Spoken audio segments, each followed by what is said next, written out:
Josh, what's on your mind? Josh, members.charliekirk.com. That is members.charliekirk.com. Josh, what's on your mind? Hey, how's it going? I wanted to ask about AI in education specifically. Yes, I my view is that I don't think AI should be allowed in education, especially not high school. And then I don't think it should be in college either. But, I'm open-minded. I could be convinced either way. But I wanted to hear your thoughts, and I can add a little bit after. So your question is, should AI be involved in higher education? Is that right? Like AI as teachers or AI as supplemental technology? Should students be allowed to use it to complete their assignments and things like that? So great question. I have a very direct theory on this. There's no getting away from AI. So students should learn how to use it. However, we have to make sure that students still have the capacity to think, still have students the capacity to write without AI. So here's how I think the way it should work. You can do all of your study, all of your preparation at home with AI. But every teacher in America should carve out time that there are in-class tests without phones, without laptops, and just a pen or a pencil and a piece of paper.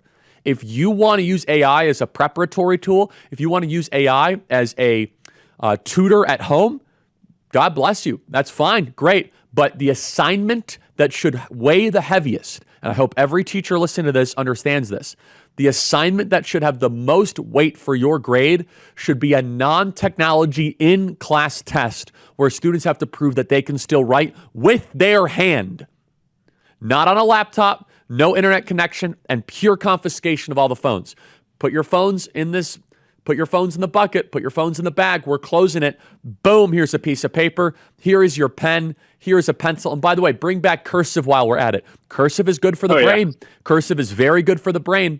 It is. A lot of studies show that if you're able to write cursive, you're more creative, you're more analytical, you're more fair-minded. There's a lot of talk about what's happening in Israel right now. Hostages being released, terrorists resurfacing, Gaza plans, and so on. But there's one thing we tend to overlook. The people of Israel. The war has taken a huge physical and emotional toll on the Jewish people. And that's why I want you to know about the International Fellowship of Christians and Jews. And I want you to support the important work they do.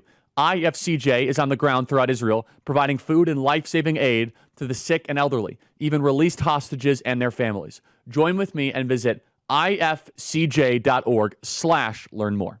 Cursive has many benefits to the brain: fine motor skills, memory learning, neural connections, functional specialization, sensory motor integration, understanding words. So I'm big in cursive. But to answer your question more completely, that you should allow the students to go home to use AI as much as they want.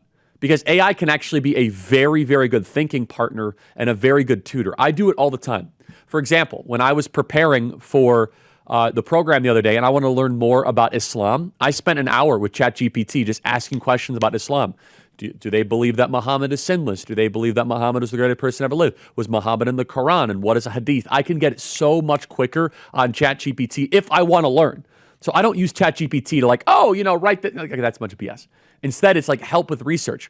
So for example, when I was doing research for my upcoming book about the Sabbath, oh my goodness, it was so much more helpful than just going through endless Google searches. I was like, can you please find the 3 Bible verses that talk about the Sabbath? I think I'm remembering correctly. It's in Exodus and the difference that it is in Deuteronomy. It's a tool, and it was a maximalization for me.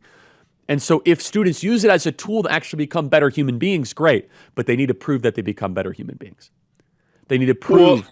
Josh, your thoughts? Oh, sorry. So my main thing is like the way you use it is very discretionary. But obviously, a lot of the kids that are using it nowadays, they don't have that type of discretion. And that's where I see a big issue is like how can you teach them what's your method to teach them this is how you should be using AI, this is how you shouldn't? Great question. Who's responsible for that? The parenting plus the teacher, but also you need the forcing function of the test without AI. They will learn how to use AI for the better if all of a sudden they are locked in a room and there is no technology and their entire grade is weighted on what they're about to write on that piece of paper. Yes, sir. And by the way, teachers want to be paid a ton of money. Maybe we should start expecting something of them. Teachers should start to teach kids, here's how you use AI for the good, like I just described, right? Use it as a thinking partner. On one topic, I can learn more about something because I ask the critical questions, right? because there's like very specific things that I want to know about Islam. For example, I say list the top 50 Islamic countries and tell me which ones allow female genital mutilation. And I even say create a chart, list 50 Islamic countries, their GDP per capita, their total GDP, whether or not they have robust private property rights, separation of powers, whether or not they have freedom of speech. Can you insult the Prophet Muhammad? Basically, there's a whole chart that is created, and then I'm able to study it and then ask more questions. So basically, ChatGPT allows me to become a better spokesperson, a better thinker, not as a replacement, but it involves thinking. It actually involves thinking on my side, and then I have to remember it. And even sometimes, if I do an hour ChatGPT, this is what I do, is that I'll say, now create a test of everything I just learned. I copy paste it. I send it to Danny. I send it to Mikey. I say, guys, print this out, put it on my desk, and I take the test after an hour of working with ChatGPT. So then I internalize it. So then I have to take a test again. So what it's done for me, it makes me better at my Q&As on campus. It's funny. Some of these kids come up to the mic and they have AI in their hand, and they're trying to. I now have to debate AI. Which again, if for me to debate AI, I have to sometimes use it, you could say, to become better at what I do. Great question. Thanks so much. We'll be back in 10 seconds. They said Gen Z would stay silent, that we'd back down, that we'd forget what's worth fighting for. But this generation remembers. We remember truth. We remember freedom. And now, we rise. This is more than a conference. It's a call to action, to reclaim the future, to ignite a movement that cannot be ignored. Student Action Summit 2025, featuring the boldest voices in the fight. Charlie Kirk, Secretary Pete Hegseth, Tucker Carlson, Steve Bannon, Brett Cooper, Secretary Kristi Noem, Riley Gaines, Brandon Tatum, Jack Posobiec, Laura Ingraham, Megyn Kelly, Greg Gutfeld, Tom Homan, Congressman Byron Donalds, Russell Brand, Savannah Chrisley. Join thousands of students, future leaders, and freedom fighters. This is the battleground of ideas. This is the Student Action Summit. Register now at SAS2025.com.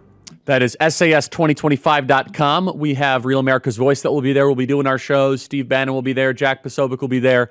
Really excited about it. We have Megyn Kelly, Kristi Noem, Pete Hegseth. We have Donald Trump Jr., as I mentioned, Steve Bannon, the biggest speakers in the entire movement, Greg Gutfeld. It's going to be an extraordinary event. SAS2025.com. 2 weeks from today, SAS2025.com. That is SAS2025.com.